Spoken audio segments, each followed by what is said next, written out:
Regarding the spiritual life of our times, if we are impartial enough, we must notice that since the second half of the 19th century, the soul has gradually disappeared. Our contemporary civilization lacks soul. And if an individual human being wishes to wake up to the inner life, then they have to do so, not by participating in the concerns of our society, but in solitude. Generally, we've abandoned the practice of observing contemporary life with any alertness. For external observation, which started in the 19th century, there have been any number of phenomena which should really have prompted people to sit up and take notice of what is happening in the life of the mind. But such phenomena have passed without leaving hardly a trace. If they had at least been formulated, then through being expressed in language they could have made an impression on people deep enough to wake them up. But this wasn't the case. I'd like to start today by looking at a phenomenon which, seen superficially, might only raise a smile from the one person. Another might view it historically as one of many aberrant world views. The third might rage against it. But mainly, I want to just try and simply formulate the facts of what I mean for you. In the last 2 decades of the 19th century, the question of who was the cleverest person of the age became important to me. Of course, such things are always relative, so I'm asking you not to take this too literally, but with a grain of salt, and to look at it as a kind of typical feature of our time. Our age is the age of intellectualism. The intellect has developed to great heights. We have to ask ourselves, what is the human intellect dependent on during earthly life? Of course, the power of the intellect, the activity of the intellect, depends on the human being's soul, which we'll be looking at later. And it depends on what humans have within themselves, unconsciously in earthly life, as the etheric organism, the body of formative forces, as the astral body, and as the I organization, capital. In the current phase of development, however, human beings haven't reached the stage of actually realizing the activity of the intellect as it lives in these 3 elements of human nature. If humans didn't have a physical body, then the intellect would have to remain silent for the duration of earthly life. It would be similar to how a person feels when they walk toward a wall. If they go straight ahead and don't look at their hands or feet, then they see nothing of themselves. But if the wall is a mirror, then they see themselves. The intellect would be like the person who doesn't see themselves. They wouldn't be able to perceive themselves if they didn't have a physical body which mirrors or reflects the activity. Thus, in our age, humans owe the magnitude of their intellect to the reflection of their inner soul activity through the physical body. People wouldn't mistake the mirror for themselves. However, with the intellect, they make this mistake.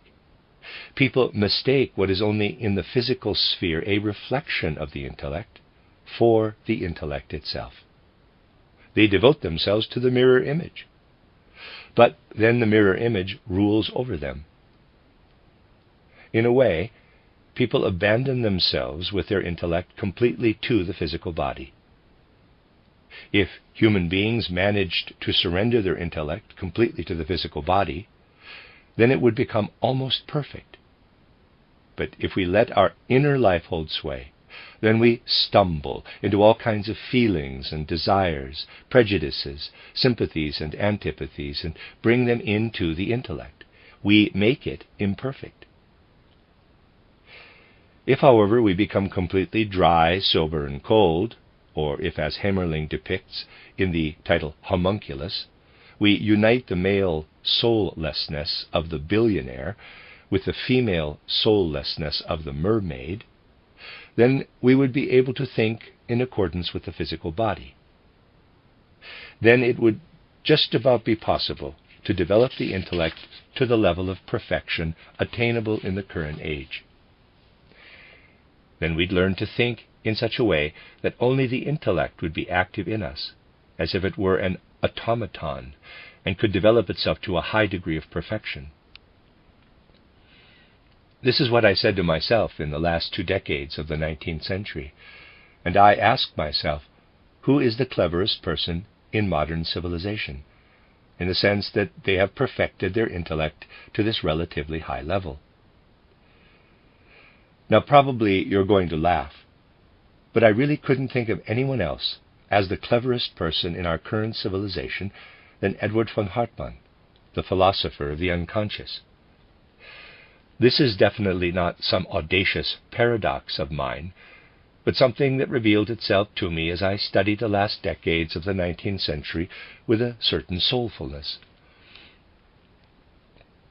You can imagine that I'd have a great respect for the man I'd chosen as the cleverest person of the age. This is why I dedicated what I had to say about the theory of cognition in my book titled Truth and Knowledge to Edward von Hartmann. So I'm not speaking disrespectfully, but rather out of a deep regard. What lies behind von Hartmann's philosophy was the fact that initially he was trained as an officer. He had made first lieutenant when he had problems with his knee, so that he then started to develop the intellectuality that had been destined for militarism and transformed it, metamorphosed it, into philosophy.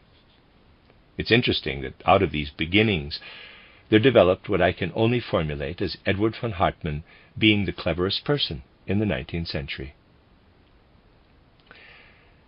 This is why he could see so clearly what it was possible to see in the last third of the 19th century.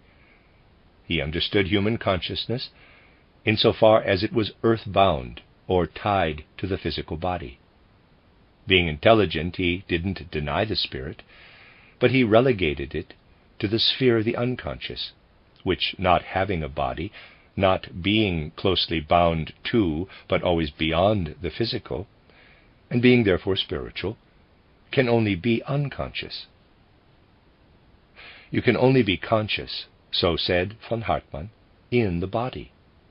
Even if the body is not everything, even if the spirit exists, it can't be conscious, and thus is unconscious.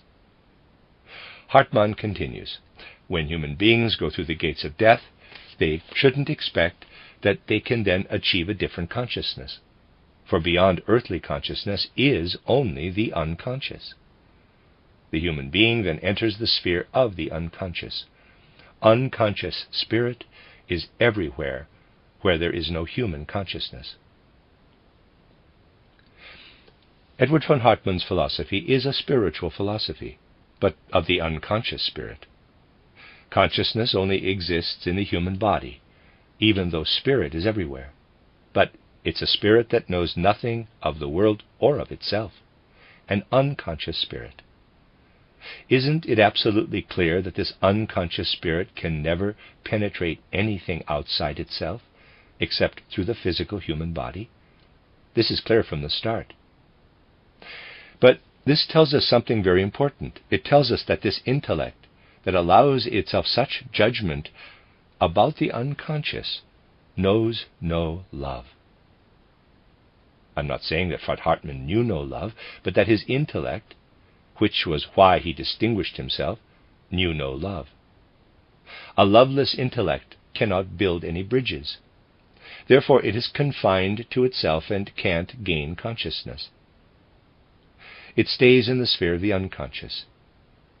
We could also say it stays in the sphere of lovelessness. This already indicates that it's also the sphere of soullessness, for where love can't appear, soulfulness slowly disappears. And this is how we sense the loveless atmosphere of most of civilization in the second half of the 19th century, on whose shoulders our own culture stands. It's remarkable where Edward von Hartmann ended up through cultivating this unconscious spirit bound to lovelessness. He studied this world of earthly life that gives humans their consciousness, But what would happen if we humans couldn't live in our bodies? If we couldn't come down into the body and unite with it every time we wake up? What would befall us then? When we wake up as earthly beings, our I and our astral body, which in sleep were separated from our physical and etheric bodies, return to them. The I and the astral body reunite themselves intimately with the physical and etheric bodies, and become as one with them. And as long as we earthly humans are awake, we have to speak of an intimate unity of the soul spiritual and the physical corporeal.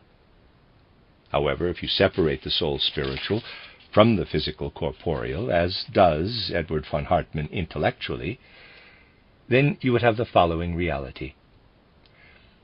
It would be as if when we woke up and entered our physical and etheric bodies, instead of merging with them, we just inhabited them without fusing with them. According to von Hartmann, the unconscious spirit inhabits the body and becomes conscious through it during physical earthly life. If it really happened as he thinks it does, then we would enter our physical and etheric bodies when we wake up, but we wouldn't unite with them, and would only inhabit them as if we inhabited a house, which we would then explore from the inside. We would be inside it, but separate. What would happen then? Now, if our soul spiritual didn't unite with the physical body and remained separate from it, then we would feel pain, which would be quite unbearable for our soul. For all pain has its origins in the fact that an organ is not functioning properly, that the organ is sick, or that we've been ousted from part of our physical body. If we were totally ousted from our physical body and were just an appendage to it, then the pain we experienced would be indescribable. Every morning when we wake up, we're threatened in a way with this pain. But we manage to overcome it by immersing ourselves in the physical and etheric bodies and uniting with them. Now, von Hartmann was certainly no initiate. He was only an intellectual, albeit the best intellectual, of the second half of the 19th century. He just put into thought form what I've described to you as a reality. He imagined the world as being such that our I and our astral body wouldn't unite with the physical and etheric bodies. He thought the relationship of human beings to their bodies was as I've described above. This led him to the following conclusion. He ended up in a terrible pessimism. This is the pessimism we would experience if on waking up we were separated from our physical body. Von Hartmann had it through thinking. What is the result of his thinking? The world is as bad as could be. The world is full of evil and pain, and the only real cultural achievement that humanity could attain would be to gradually obliterate it, to destroy it. Then, at the end of the title, Philosophy of the Unconscious, he offers us an ideal. Edward von Hartmann lived in an age when technology was developing apace, and when there were more and more machines to perform various tasks. If you had looked then at what was becoming possible through machines, you'd have been fascinated by their potential. And if you'd exponentiated what machines could do and what perfecting them could mean for the world, then you'd have had an enormous suggestive force. Edward von Hartmann surrendered himself to this suggestive force. And he thought that humanity, having now developed the intellect, would become increasingly intelligent and would gradually have to realize that they must destroy this world. They would have to develop a machine which could bore into the middle of the earth, and then through some technological feat would then proceed to blow up this whole evil earth and everything on it, and fling it into the furthest reaches of the cosmos. We have to allow that the thinking of other intellectuals of that time, even if they weren't as clever as von Hartmann, was based on the same fundamentals, but that they didn't have the courage to think it through to the bitter end. We can even say that if we just faced what the intellect alone could give us, with no input from the rest of the world, then this ideal of von Hartmann's could seem, in a certain sense, inevitable. I've already said that people didn't express contemporary phenomena in words.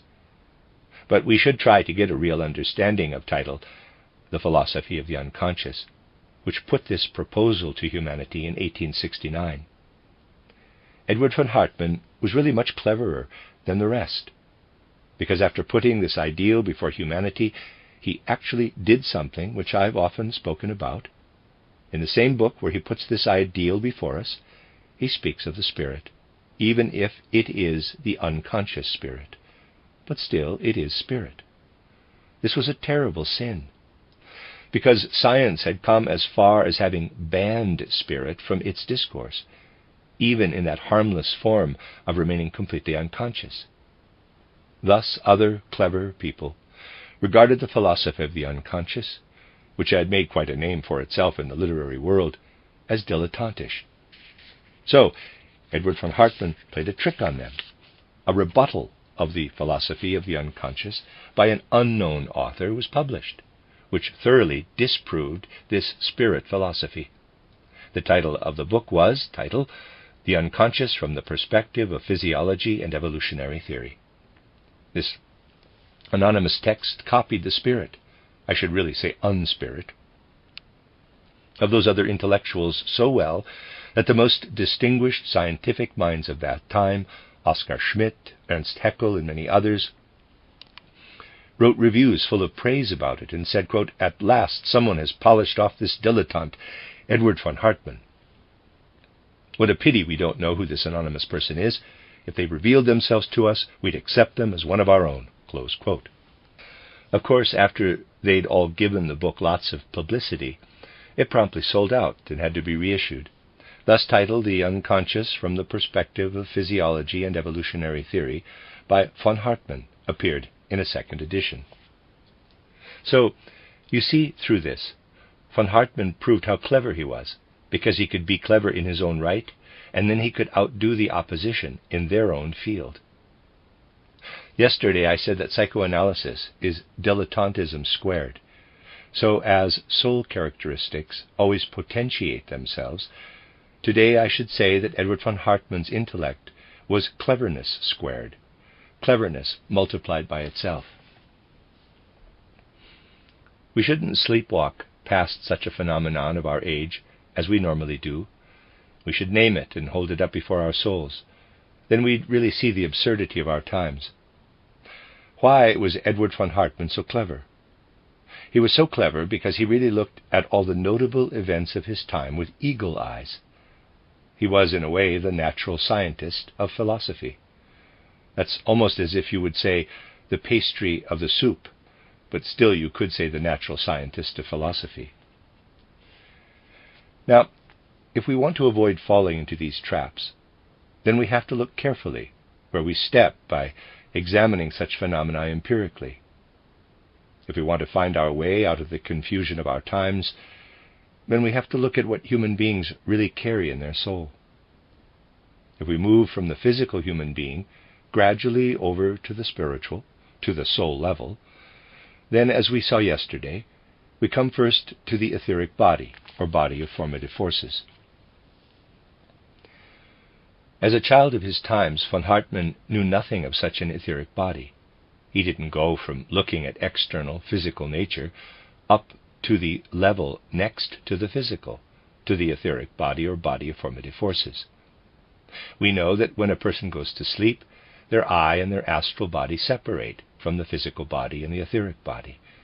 The etheric body remains behind in the physical body. If you only use your earthly consciousness, you can never really know the nature of the etheric body. When you wake up, you immerse yourself with your eye and your astral body in the etheric body. Then you're inside. Then you can only experience what you've brought with you in your eye and your astral body.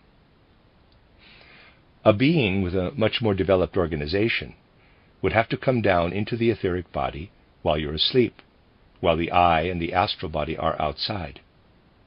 Such a being could really study the nature of the etheric body objectively, and would be able to find the real etheric body, that you left behind with the physical body when you fell asleep. If you could see what you left behind, you'd find that this etheric body, or body of formative forces, is in a real earthly sense, and also in a much higher sense, a paragon of wisdom. If we look closely, we can see that when we leave our physical and etheric bodies at night, then the two that remain behind are much cleverer than we are when we're in them. This is because in our I and our astral bodies, we're the children of earth evolution and of moon evolution. The etheric body, however, goes back to the sun stage of development, and the physical body even further back to the Saturn stage. They are at a much higher level of development. At present, we can't match what our I and our astral body have developed with what the etheric body has gathered in wisdom over the course of time from the sun stage onward. We could say that our etheric body is concentrated wisdom. Now, if, as human beings, we bring the wisdom of our astral body and our I into this etheric body, then we need something to reflect it back, just as we need the backing on the mirror when we want to see the reflection. We need the physical body as the backing. Just as we couldn't stand if we didn't have the physical ground beneath us, so we couldn't exist in our etheric body if it didn't border the physical body, coming up against it at every point. So that the etheric body has a kind of backing in the physical body. Otherwise, the etheric body in its inner life would be like a human being floating in space without a basis. Thus, for normal earthly life, we have a soul life that lives in the etheric body, but needs the physical body as a base. At this soul level, we can only access the mineral realm. We can only study the realm of the lifeless. If we want to access the plant realm, we need to be able to use the etheric body without the physical body. How can we do this? How can we use our etheric body without our physical body? We can do this if through inner exercises we gradually develop from people who live primarily in the element of gravity through their physical bodies to people who live through light in the element of lightness, who through light feel themselves connected not to the earth, but to the vastness of the cosmos. When looking at the stars, the sun, and the moon, the vastness of space becomes as familiar as looking at the plants growing in the fields. If we're just children of the earth, then we look at the plants growing in the fields and appreciate them, but we can't understand them, because we're earthly human beings subject to gravity. But having developed into earthbound beings, if we could then find a relationship to the fields of the star-studded heavens, looking not down to the ground, but up to the skies, if we could feel ourselves as related to all this as we are to the earth, then by transforming earthly consciousness into cosmic consciousness, we could begin to use our etheric body just as we do our physical one. Only then would we be able to begin to understand the world of plants. Plants aren't brought up from the earth. They're drawn up from the earth by the heavens.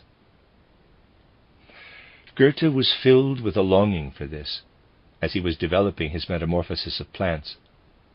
And he described many aspects as if he felt himself to be a sun person instead of an earth-bound one, and had sensed how the sun had drawn the growth forces in the roots of the plant out of the earth, had sensed how the sun joined forces with the influence of the air to develop the leaf, and finally how the sun then gradually refined what it had drawn out of the earth into the form of the blossom and the fruit. You just have to read this wonderful text by Goethe, published in 1790, titled An Attempt to Interpret the Metamorphosis of Plants. And in several places you'll find the rudiments of this approach. Goethe yearned to understand the plant world, but he failed repeatedly to develop real etheric vision instead of physical vision. This is an impulse that Goethe already had, and which, if we want to follow him, and I mean not the dead man, but the real, live Goethe, we have to develop further ourselves. For by sensing that when we are really conscious of our etheric body, our soul can achieve something like this, we can also sense our heavenly origins, our independence from the earth and from our position on it. The human soul can say to itself, "You are of cosmic origin. You are placed on earth by dint of your physical human body, but your origins are cosmic." And when you feel joy at the sight of the plant world here, then that part of you that feels this joy is a child of the heavens, who can appreciate all the flora the heavens draw up out of the earth. We humans free ourselves from the earth by really grasping our etheric body or body of formative forces. When you do this, whereby love for the plant world is a great help, when you reach the stage of dwelling in the etheric body just as you otherwise do in the physical body, then not only do you become conscious of the etheric body, but just as through your physical body you become aware of the world of the senses, so through the etheric body you become conscious of the etheric world.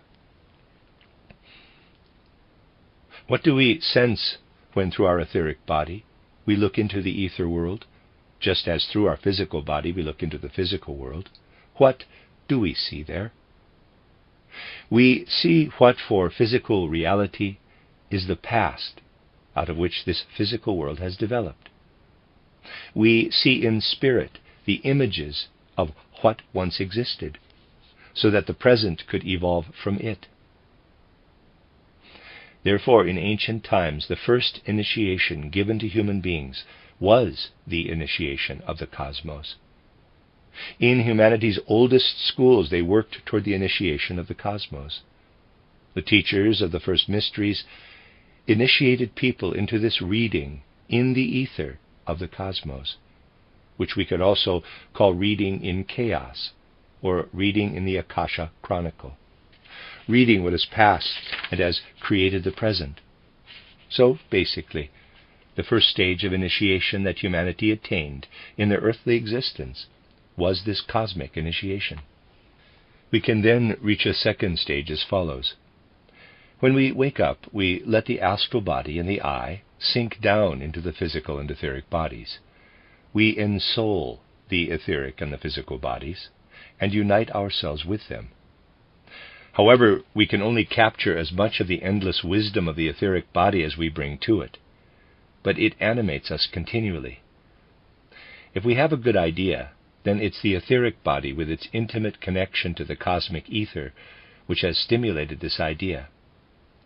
All the good ideas, the geniality that we develop in our waking life, come from the etheric body, and so ultimately from the cosmos. The genius speaks with the cosmos by way of the stimulation of the astral body through the etheric body. Even if someone doesn't understand this, it nevertheless holds true, and their soul life is still made up of the connection that the astral body and the I make with the physical and etheric bodies on waking up. When we feel equally at home with the stars, as we do with the fields of the earth, and make the vastness of the universe the upper foundation of our existence, then we are able to experience the etheric. Human beings always exist in it, only they can't become conscious of it without initiation. In reality, everyone experiences it. When we look for a backing for our astral body, then it's always there. It's just a question of becoming aware through spiritual science of what exists in all human beings. Let's assume you couldn't see the physical ground, but still you're standing on it. And if through scientific study someone discovered the ground and informed you of this fact, you'd still be standing on it. Whether someone who's proficient in spiritual science tells you that you're rising up to the upper ground, to the star grounds, or not, in reality you're rising up nonetheless. Thus we humans inhabit another world through our astral body, a world of living spirit beings, the world of the higher hierarchies. Just as when we're in the physical world, when the physical world is our reality, we're surrounded by minerals, plants, and animals, and this is the soil out of which we've developed, so we humans exist through our astral body in the world of the higher hierarchies. Living in this world, we have the relevant backing mirror for our astral bodies. But we always carry this within us, whether we've learned from spiritual science or not. And we carry this within us as the capacity to feel. All of the world that we make our own through our capacity for feeling, this most intimate soul life, this all consists of the weaving and flowing of the spirits of the higher hierarchies in our astral body. When we become conscious of our feeling, then at first we recognize an emotion. But in this feeling lives the weaving and flowing of the spirits of the higher hierarchies within us humans. We can't really grasp our soul life if we don't sense how the soul is immersed in the spirit worlds of the higher hierarchies. The past of our world of the senses is revealed to us through etheric vision. And so if we recreate in a modern way what was developed as the initiation of the cosmos in the earliest earthly mysteries, then the soul can develop such a depth that we can become conscious of what is going on in the astral body. To achieve this, we have to immerse ourselves lovingly in the relationship with the spiritual worlds that lived in the great mysteries. If we learn about the cosmos under the guidance of initiation wisdom, then we'll reach the first stage of soul reality. We could enter into the processes of the mysteries and read in the Akasha records not only the past of the stars, the past of the animals, the past of physical human beings, but read also what lived in the souls of the great teachers of the mysteries. And as I've tried to describe as best I could for present-day human beings in my title Christianity as Mystical Fact, we could activate in ourselves what the teachers of the mysteries had developed out of their interaction with actual spiritual beings. And then we'd be approaching an initiation, which in later earthly times appeared next to the cosmic initiation, and which I'd like to call the initiation of the sages. We can speak of two levels of initiation: initiation through the cosmos and initiation through the sages. What the sages taught as cosmic knowledge is the substance of cosmic initiation. Looking into the souls of those who preceded us in the life of the soul leads to the second level of soul being. We can start with this by studying external history. If we understand, really grasp, what still illuminates humanity from earlier times, for example, the wonderful wisdom of the Vedanta and other ancient sources of wisdom, then in turn our own intrinsic vitality will grasp us and lead us to the initiation of the cosmos. And if we immerse ourselves intimately in what I've described in my Christianity as Mystical Fact, where I've tried to show the relationship of the old mysteries to the mystery of Golgotha, then we approach the initiation of the sages.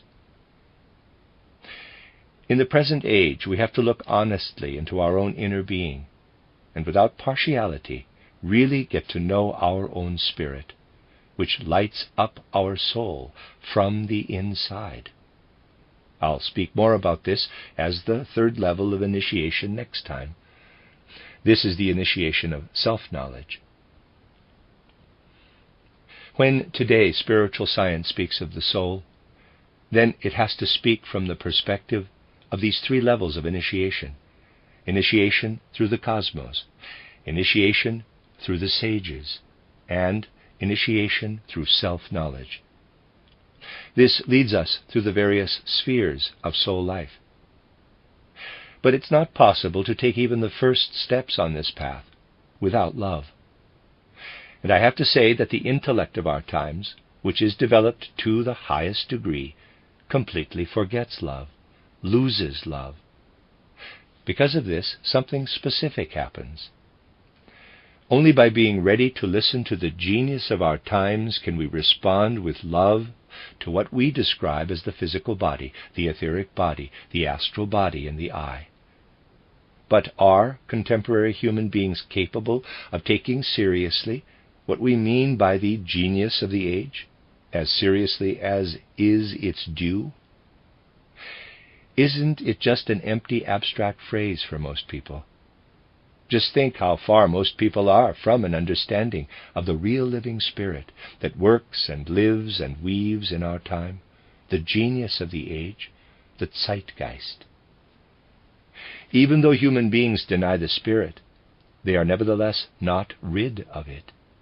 The spirit is irrevocably connected to humanity. But if human beings reject the zeitgeist, then the demon of this age will appear. At the beginning of the last third of the 19th century, the intellect had progressed as far as following only the mechanism of the physical body, and had itself become automatic and mechanical, attaining thus the highest levels and becoming extremely clever. But as the intellect developed an image of itself as mechanical and material, then it began to behave as people behave when they deny the spirit. Then the demon of the age took possession of it. The intellect had severed itself from the soul. Intellect became mechanical, soulless, and created the equivalent philosophy. It didn't have love, and so couldn't love wisdom, philosophy. This philosophy could only be the intellectual image of earthly demonology, an earthly demonology which imagines the ideal machine that bores down to the center of the earth and then blows it up and out into the cosmos. Thus spake the demon of the age, the intellect of the age. We'll often have to listen to the demon of the age if we don't want to recognize the reality of the soul.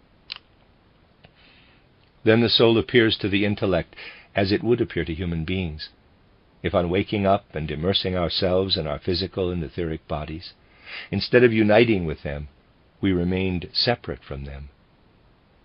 For this intellect is a stranger to the true human being. It's made itself independent of the human being. An intellect that's connected to the human being will struggle up from earthly consciousness to higher states of consciousness. But an intellect that only connects itself to the earth severs itself from the human being and thus has only a reflection of the intellect and will relegate all other states of consciousness to the unconscious, the endless ocean of the unconscious. The human soul ceases to be aware of its heavenly origins and of its independence from earthly life. However, human soul life consists of this swinging back and forth from the physical to the spiritual. This pendulum is the life of the soul. If a person honestly believes that only the physical exists and, not being able to completely deny the spirit, relegates it to the unconscious, this is a denial of the life of the soul. Hartmann mused on the nemesis of the earth, as only someone can who's asleep in the physical body, but also clairvoyant in that same body, and so represents the agony of the earth intellectually. Meanwhile, a friend of his, with whom he frequently corresponded, was lying ill and in real agony, as many of his physical organs wouldn't allow the soul spiritual to unite with them. So he experienced the agonies of the earth in reality, and not just in thought, and could only express the soullessness of the times as satire. This is Robert Hammerling, who wrote his title Homunculus in the 1880s, whereby he shows the soullessness of the age in this character, who is only active in the outside world, earning more and more money, and becoming in the end a billionaire. The whole terrible prospect of the soulless age revealed itself before the eyes of his soul. And Hemmerling lets this soulless billionaire, the homunculus, who was conceived and born without the participation of the soul, mechanically in a laboratory, marry a soulless elementary spirit, the mermaid Lorelei. Robert Hemmerling saw this whole prospect of the soulless age in the struggle of human beings and the world of matter, their intellect devoid of spirit, which in nature spirits is normal, but which in humans arouses all the forces of destruction, right up to the demonically addictive, destructive wish to blow the whole earth up and out into the cosmos. Hemmerling could only deal with this problem of the soulless age as satire. A new civilization, a new culture needs soul. We can only develop this soul when we illuminate our earthly experiences in the light of spirit knowledge. So, the cleverest man of our times has put the issue before us in the most frightening manner, and that other person who sensed most tragically where this cleverness leads us, experienced it firsthand as physical suffering, and has given us his vision as satire. Now, through spiritual cognition, we must transform this into the soul perspective, which we must strive to achieve.